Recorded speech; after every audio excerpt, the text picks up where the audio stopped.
Bonjour tout le monde, j'espère que ça va bien. Mon nom c'est Steve Larose et on est à l'épisode 7 de Focus PME. Aujourd'hui, premièrement, je pense que vous allez remarquer assez vite que j'ai un nouveau background. Avec le retour du beau temps, je pense que c'est le fun de pouvoir faire ça plus dehors. Et également avec le confinement, le télétravail, force est des fois on est obligé de le faire à la maison.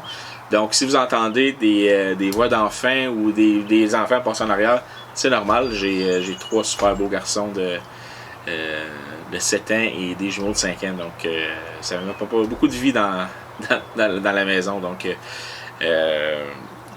qu'est-ce que je veux vous parler aujourd'hui? Je veux fonctionner différemment que les dernières vidéos. Puis si ça va bien comme ça, je vais continuer comme ça. Je vais faire trois blocs de sujets au lieu de parler d'un long sujet. Parce que j'ai beaucoup de choses que je veux vous partager. Puis je pense que de le faire en bloc comme ça va être un petit peu plus facile pour tout le monde et moi y compris. Donc, le premier, c'est je veux répondre à une question qui me revient souvent. Et je vous avais demandé il y a 2 semaines de me soumettre des questions que vous avez par rapport à votre de vos affaires en général ou bien de votre stratégie marketing.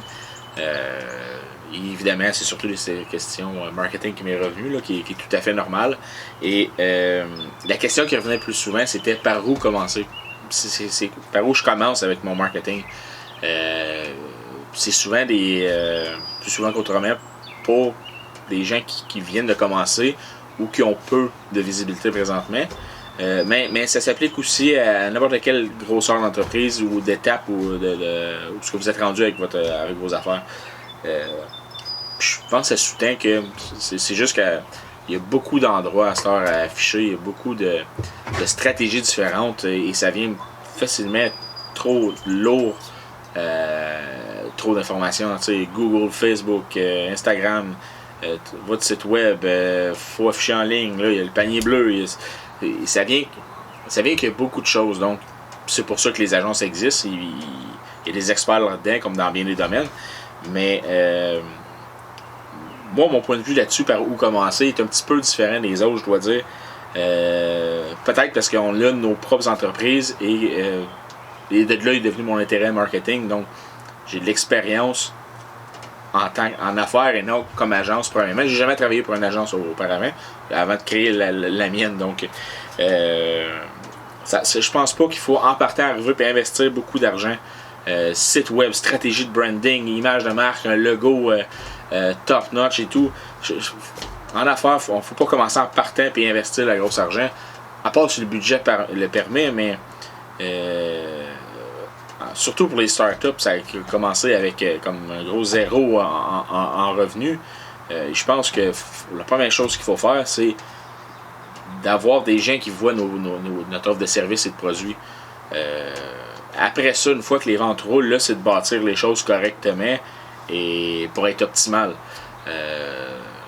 Donc, 2 choses pour avoir de la visibilité au maximum. Puis ces 2 choses-là coûtent que du temps et un gros zéro d'investissement. C'est l'affiche Google, mon entreprise. Ça, je dirais que c'est le page jaune d'aujourd'hui.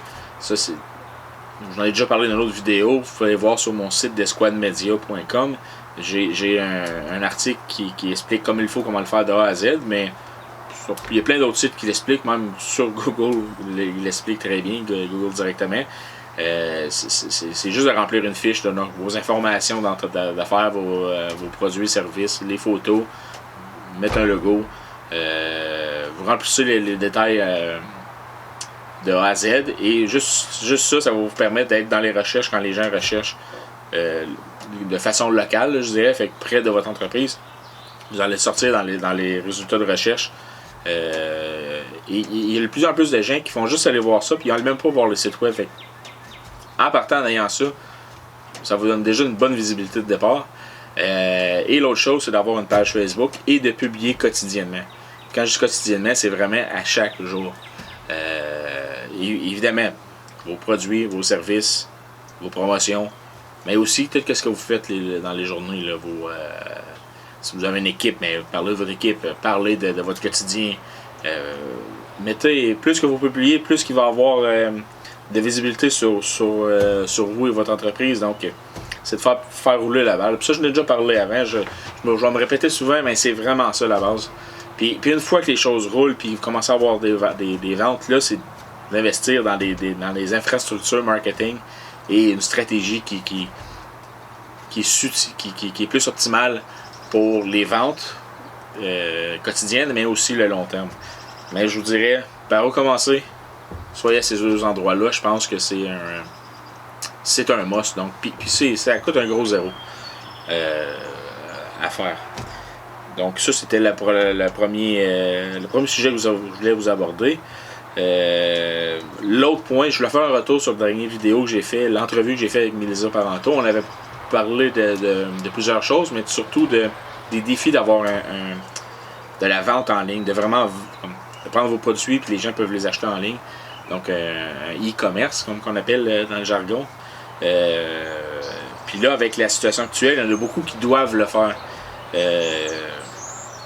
Il y a des situations, pas des situations plutôt, mais des solutions peu coûteuses que de faire un site web. Encore là, je me répète, mais un full site web bien investi, c'est certain qu'il va vous donner, s'il est bien fait, je l'entends bien, n'importe quel expert, il y en a des bons, il y en a des pas bons, mais s'il est bien fait, il va vous donner plus de ventes. Mais il y a des solutions, il y a des solutions québécoises, mais il y a Shopify ici à Ottawa aussi. Il y a Wix, il y a plein d'autres sites que vous pouvez monter à peu de frais un site e-commerce. Évidemment, il y a peu de frais, mais il y a des frais aussi sur les transactions. Parce que il y a le site web à monter, il y a les systèmes de transactions comme ça. Il y a plusieurs choses à penser, puis c'est plus le background qui nécessite l'ouvrage et de l'effort que le site en tant que tel. Je pense que c'est ça que je veux parler vraiment ici, c'est que c'est les défis du site web de magasin en ligne, c'est vraiment en arrière. Comment le shipping, comment il va fonctionner, comment il va vous coûter. Ensuite, qui va s'en occuper dans votre équipe, si tu veux, quelqu'un d'autre, parce qu'il y a beaucoup d'ouvrages à faire là. Ensuite, il y a le merchandising qui appelle donc vous mettez vos produits en ligne. Il faut vous assurer qu'ils soient affichés. Bonne photo ou vidéo, bon prix, bonne description. Les descriptions sont très importantes parce que une pas bonne description, les gens ils sauront pas trop c'est quoi. Fait que votre taux de réussite ou de vente va être beaucoup moins qu'une bonne description. Puis ça, encore là, on a un super bon outil qui s'appelle Google. Et si vous avez des questions, comment faire une bonne description, allez-y, il y a plein de ressources. Prenez le temps d'aller voir. C'est pas sorcier, là. C'est d'offrir vraiment l'information que les gens ont besoin. C'est ça qui est la base. Ensuite, je ne vais pas l'oublier, mais il y a aussi le système de paiement, j'en ai parlé, mais d'avoir un qui ne vous coûte pas trop cher. Même chose qu'un Interact, mais là c'est en ligne. Donc il y a des systèmes qui existent pour ça. Il y en a plusieurs. Les sites que je vous parlais, comme Shopify et tout, ils ont des systèmes intégrés qui offrent aussi.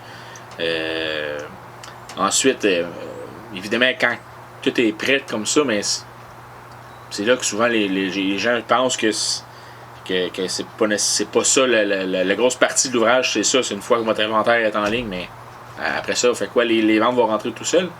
Non, c'est vraiment, c'est même pas 50% de l'ouvrage, je vous dirais, c'est le 10% de l'ouvrage ou le 20%, et le 80% est de la promotion, de donner de la visibilité à vos produits. Donc, je reviens encore sur les médias sociaux, publier.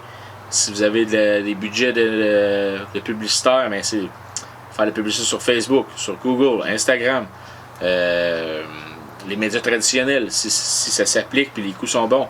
J'ai pas vu dernièrement, mais ils doivent avoir des promotions parce qu'eux aussi ils ont perdu beaucoup d'annonceurs. Donc des fois ça vaut la peine d'aller voir une promotion. Mais si vous vendez en ligne, c'est certain qu'il faut que vous ayez la publicité sur les channels, excusez-moi l'expression anglaise, mais les channels web, c'est un naturel. Là. Donc, assurez-vous de penser à tout quand vous faites votre magasin en ligne. C'est un petit peu ça le résumé que je veux faire. C'est pas juste je mets mes systèmes en ligne puis l'argent rentre tout seul. C'est pas un investissement passif du tout. Là. Il y a beaucoup d'ouvrages en arrière. Donc, C'est ça que je veux vous retenir surtout. Donc ça, c'était le point pour le magasinage en ligne. Je voulais en parler parce que aussi dans les questions puis dans la dernière vidéo que j'ai eu des commentaires un petit peu négatifs sur le fait que je disais de pas besoin de site web, de vrais sites web faits par des programmeurs. Puis je vous dis pas de pas faire ça. Même moi, je me tirerais dans le pied parce que j'en offre dans mes stratégies. Donc, qu'est-ce que je veux dire par là? Puis je dis pas de pas faire affaire avec des programmeurs ou des agences qui en offrent. Je pense vraiment que, au contraire, si vous voulez être, une fois que les ventes roulent puis vous avez le budget de le faire, si vous voulez être optimiser vos ventes, là, ça vaut la peine. C'est plus dans l'optique de start-up, de PME ou qui démarre ou dans un contexte actuel avec la pandémie. Il faut gratter les scènes. Il faut pas commencer à investir tout bord, tout côté sans trop savoir comment. Ça prend une bonne stratégie. Puis surtout au début de la pandémie, on jouait plus défensif. Maintenant, avec la réouverture, je pense vraiment que c'est l'opportunité plus que jamais d'être offensif. Mais ça veut pas dire offensif, ça veut pas dire investir tout partout. Faut être offensif dans notre stratégie. Donc, si vous le pouvez, oui, faites-le. Un peu comme je suis pas super manuel, mais j'ai un bel exemple plombier ou faire un nouveau deck. Moi, je suis pas super bon pour ça, donc dans ce cas-là, moi, je ferai appel à quelqu'un. Mais en immobilier, exemple, on est habitué avec nos entreprises d'être dans l'immobilier commercial, donc ça me stresse moins.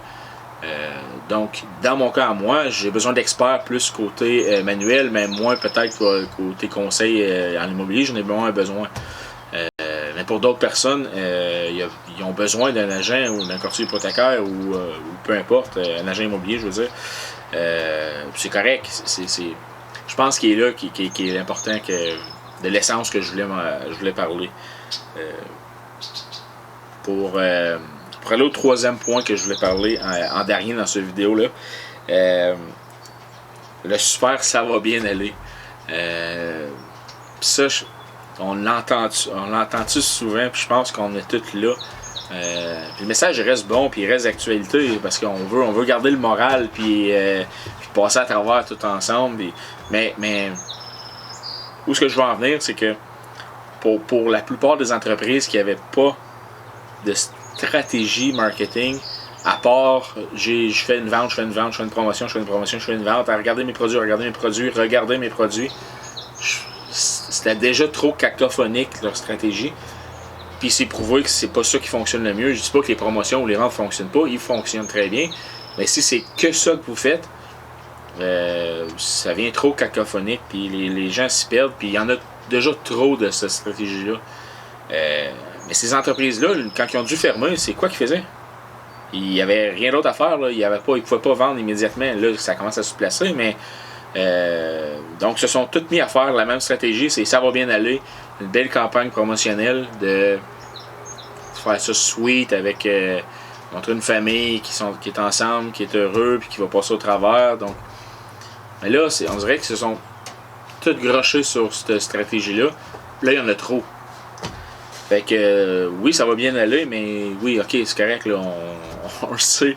De là à où ce que je veux en venir vraiment avec ça, c'est que trouver une façon de vous différencier. Puis pas juste pendant la pandémie, mais après.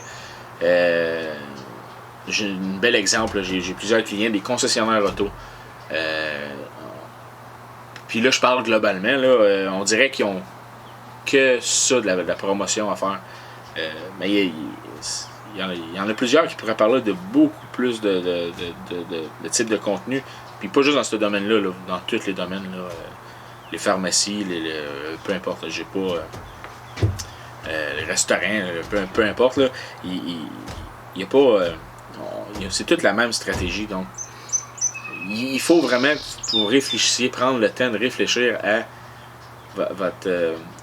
la différenciation. Qu'est-ce qui vous différencie sur le marché? Qu'est-ce qui est votre proposition de valeur? rechercher sur Google, côté marketing, c'est quoi? C'est vraiment, c'est quoi vous faites de mieux que les autres? C'est pas vrai qu'on a tout, chacun dit qu'il a le meilleur prix du marché. C'est impossible que tout le monde ait le meilleur prix s'il y en a juste un.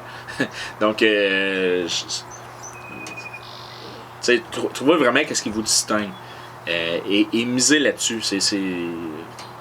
Puis encore là, c'est d'avoir une stratégie sur plusieurs, avec une longue durée. Donc, pensez, qu'est-ce que vous allez faire dans la prochaine saison? Qu'est-ce que vous allez faire? Pensez tout de suite qu'est-ce que vous allez faire dans le temps des fêtes. C'est certain qu'avec la pandémie, c'est un petit peu dur de prévoir le long terme, mais il y a quand même des choses qui se planifient. Puis en le faisant comme ça, planifier et réfléchir et en ayant une valeur de proposition différente, une proposition de valeur, je le dis en anglais,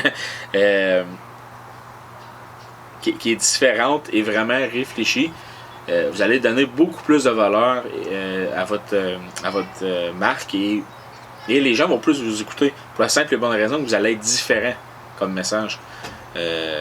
Ça, c'est rafraîchissant. Autant que ça va bien aller, était rafraîchissant pour le premier 2 jours. Donc c'est ça. Je suis là avec ça et au lieu de dire que ça va bien aller, j'aimerais ça dire ça va bien. Puis c'est à nous autres à s'arranger pour que notre entreprise aille bien aussi. Donc sur ce, bonne journée, bonne semaine. Profitez du beau temps en famille. Je pense que c'est le vrai temps pour ça. Donc c'est ça. Bonne journée. Bye bye. C'est pour ça. Faut vous rester à la maison. Sinon, à cause de la maladie, tous les adultes, tous les magasins, c'est fermé, ok? Tout le monde, là, ok? Je t'aime, maman d'amour. Bye bye et à plus.